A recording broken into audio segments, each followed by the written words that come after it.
வணக்கம் நண்பர்களே. இன்றைக்கி என்ன அப்டேட்டுன்னு பார்த்தீங்கன்னா, நாளைக்கு அண்ணன் சீமான் அவர்களின் மாநாடு திருச்சியில், அதாவது 21ஆம் தேதி நாளை சனிக்கிழமை இந்த மாநாடு நடைபெறுது. குறைஞ்சபட்சம் 2,00,000 பேர் வருவாங்க. சார், இருக்கை மட்டுமே போட்டிருக்காங்க அப்படின்னு சொல்லிட்டு, இருக்கை மட்டுமே 2,00,000 பேர் வருவாங்க. எத்தனை பேர் வருவாங்கன்னு தெரியல. பட் இவங்களுக்கெல்லாம் எப்படி அப்ரூவல் கொடுக்குறாங்கன்னு தெரியல.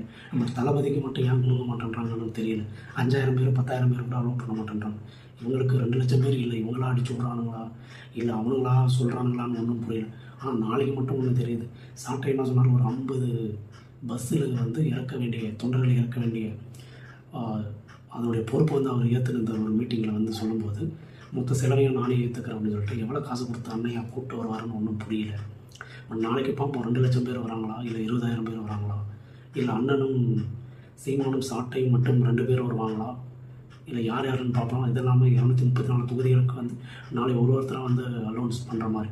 ஏன்னா அப்போ தான் கூட்டம் சேரும். இன்னொரு அப்டேட் என்னென்னு பார்த்தீங்கன்னா, 234 தொகுதியில் ஒரு சில பேர் தான் பழைய ஆட்கள் நிற்க வைக்கிறதாகவும், மற்றவங்க புது ஆளும் தான். இவங்க எந்த சட்டமன்ற தேர்தலாக இருந்தாலும் பழைய ஆள் இவரையும் அந்த சாட்டை வேறு யாரையும் விட்டால் யாருமே கிடையாது. மற்றமே எந்த தொகுதினாலும் நீங்கள் எடுத்துக்காங்க, பழைய ஆளை எவனுமே நிற்க மாட்டான், புது ஆளும்.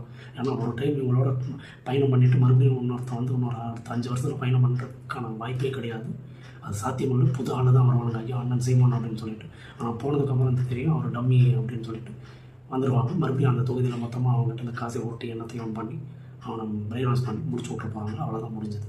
கட்சிக்காக நிதியை வாங்கி கொண்டு, திரள் நிதியை வாங்கி கொண்டு இருக்கிறவங்க தெருவில் அம்போன்னு விட்டு கிளம்ப வேண்டியது தான்.